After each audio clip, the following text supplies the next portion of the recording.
Encounter news, अब लेंगे हर खबर की खबर। इंदौर शहर में अवैध कब्जों और निर्माण के मामले लगातार सामने आ रहे हैं। हाल ही में दो प्रमुख शिकायतों ने प्रशासन का ध्यान आकर्षित किया है। एक मामला जूनी इंदौर तहसील के निपानिया इलाके में शहरी सीलिंग की जमीन पर अवैध निर्माण का है, जबकि दूसरा मामला अशोक नगर क्षेत्र में बगीचे की सार्वजनिक जमीन पर फर्जी रजिस्ट्री और अवैध कब्जे का है। दोनों मामलों में स्थानीय निवासियों और जागरूक नागरिकों ने कलेक्टर कार्यालय में होने वाली जनसुनवाई में शिकायत दर्ज कराते हुए कार्यवाही की मांग की है। जूनी इंदौर तहसील के निपानिया के वार्ड नंबर 36 जोन नंबर 22 में स्थित खसरा नंबर 31/1 की शहरी सीलिंग की जमीन पर अवैध कब्जा और निर्माण का मामला सामने आया। शिकायतकर्ताओं ने आरोप लगाया कि सुशील पिता द्वारका प्रसाद गर्ग ने जमीन पर अवैध रूप से निर्माण कर लिया। ये जमीन शहरी सीलिंग की है, जिसे मध्य प्रदेश उच्च न्यायालय ने 14 फरवरी 2019 को पारित आदेश में और उच्चतम न्यायालय ने 6 दिसंबर 2019 के आदेश में सीलिंग की जमीन घोषित किया था। शिकायत में यह भी बताया गया कि इस निर्माण के लिए इंदौर नगर निगम से कोई अनुमति नहीं ली गई। आरोप है कि जमीन पर गाय और भैंस रखने के लिए कमरे बनाए गए हैं, जो शहरी सीमा के अंदर कानून का उल्लंघन है। शिकायतकर्ताओं ने कलेक्टर से अनुरोध किया है इस मामले की जांच कर कार्यवाही की जाए। तहसील जूनी इंदौर शहर इंदौर के ग्राम निपानिया में खसरा नंबर 31/1 की शहरी सीलिंग की बेशकीमती भूमि है। इसमें भूमाफिया सुशील गर्ग पिता द्वारका प्रसाद गर्ग द्वारा उस पर कब्जा कर लिया गया है एवं अवैध उस पर निर्माण किया जा रहा है। इसकी शिकायत मैंने कलेक्टर महोदय साहब से की है और इसकी शिकायत मैंने नगर निगम इंदौर में भी की है। बगैर नगर निगम से अनुमति लिए हुए इस पे club house, swimming pool, playing turf और वहाँ पे रेस्टोरेंट वहाँ पे बना लिया गया है और एवं थोड़ा कार्य अभी उस पर चल भी रहा है। तो मैंने इसमें शिकायत की कि एक तो शहरी सीलिंग की जो जमीन है उसको मुक्त कराया जाए और वापस शासन उसका अपना कब्जा प्राप्त करे।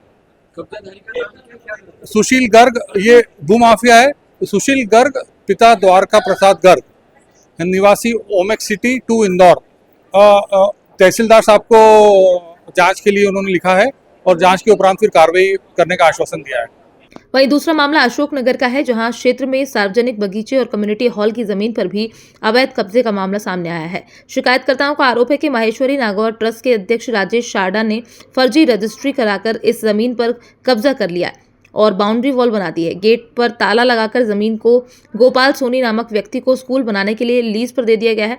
शिकायत में कहा गया कि गोपाल सोनी और उनके कर्मचारी सोनू लोगों को धमका रहे हैं और बच्चों को बगीचे में खेलने से रोक रहे हैं। 6 जनवरी 2025 को नगर निगम के जोनल अधिकारी ने मौके पर पहुंचकर अवगत कराया। ये जमीन अब नगर निगम के अधीन है और दोषियों के खिलाफ कार्यवाही की जाएगी। इन दोनों मामलों में स्थानीय निवासियों ने प्रशासन से तत्काल कार्यवाही की मांग की। उनका कहना है कि सार्वजनिक और शहरी सीलिंग की जमीनों पर अवैध कब्जे शहर के कानून व्यवस्था को चुनौती देते हैं। इन मामलों में दोषियों पर सख्त कार्यवाही की आवश्यकता है ताकि ऐसी घटनाओं को रोका जा सके।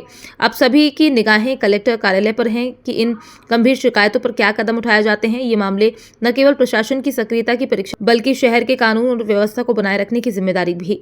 इसके अलावा और भी कई मामले जनसुनवाई में आए जिनको सुना गया। इंदौर से एनकाउंटर न्यूज की रिपोर्ट। अशोक नगर में बगीचा है, उस बगीचे को एक फर्जी रजिस्ट्री करा के गोपाल महेश्वरी नागौर ट्रस्ट है, उसके अध्यक्ष हैं राजेश शारदा जी उसके अध्यक्ष हैं। उन्होंने क्या करा, इसकी फर्जी रजिस्ट्री करवाई और बगीचे के चारों तरफ बाउंड्री करा के गेट लगा दिए। गेट पे कोई भी बच्चे कॉलोनी के खेलने जाते हैं तो गोपाल सोनी ने उसको किराए पे, और गोपाल सोनी को बगीचे की ज़मीन किराए पे दे दी। मतलब सरकारी ज़मीन है और उसको स्कूल वाले को स्कूल बनाने के लिए किराए पे दे दी है और उस स्कूल वाले ने वहाँ पर एक सोनू नाम का कर्मचारी छोड़ के रखा हुआ है। जो भी कॉलोनी के बच्चे खेलने जाते हैं या कोई पार्क में टहलने जाता है तो उसके साथ मारा पीटी लड़ाई झगड़ा करते हैं और यहाँ तक कि उन्होंने वो अपने पर्सनल कैमरे लगा के रखे हुए हैं जिससे कि वो हमेशा वॉच करते रहते हैं कि उस पार्क में कोई आएगा तो हम उसको पकड़ेंगे। तो इस तरह से पूरा बगीचे का कब्जा करके रखा हुआ है। हमने नगर निगम को भी शिकायत की है, आज हमने कलेक्टर साहब को भी शिकायत की है। हम चाहते हैं कि इस मुद्दे को समाज में उठाया जाए, क्योंकि जो बगीचा होता है एक सार्वजनिक बगीचा होता है, किसी की पर्सनल प्रॉपर्टी नहीं है। अगर इस तरह से इंदौर जैसे शहर में जहाँ पे भी शासन प्रशासन इतना जागरूक है, कलेक्टर साहब इतने जागरूक हैं, हमारे शिवम जी वर्मा जो नगर निगम आयुक्त हैं इतने जागरूक हैं और वो भी उसके बावजूद भी लोग बगीचों की जमीन पे कब्जा कर रहे हैं। तो मीडिया का मुझे सहयोग चाहिए जिससे कि ये मामला आप अच्छे से अच्छा उठाएं और जनता की भलाई के लिए जनता को वापस से बगीचा सुपुर्द करें और उनके खिलाफ कार्रवाई कराई जाए। मेरा नाम दिलीप बुधानी है। ये बगीचा कहाँ पर है? ये अशोकनगर में है। अशोकनगर में ये विद्याधाम का मंदिर है। तो विद्याधाम के मंदिर के सामने से जो पीछे वाला 60 फीट रोड पे पीछे वाला गेट है, वहाँ से जाते हैं तो अंबिकापुरी से होते हुए अशोकनगर छोटा बांगरदा में पहुँचते हैं। वहाँ अशोकनगर है। और अशोकनगर में इसी तरह से पहले भी कई लोगों ने बगीचों को अपने अंडर में लेके और उसको मकान बना लिए।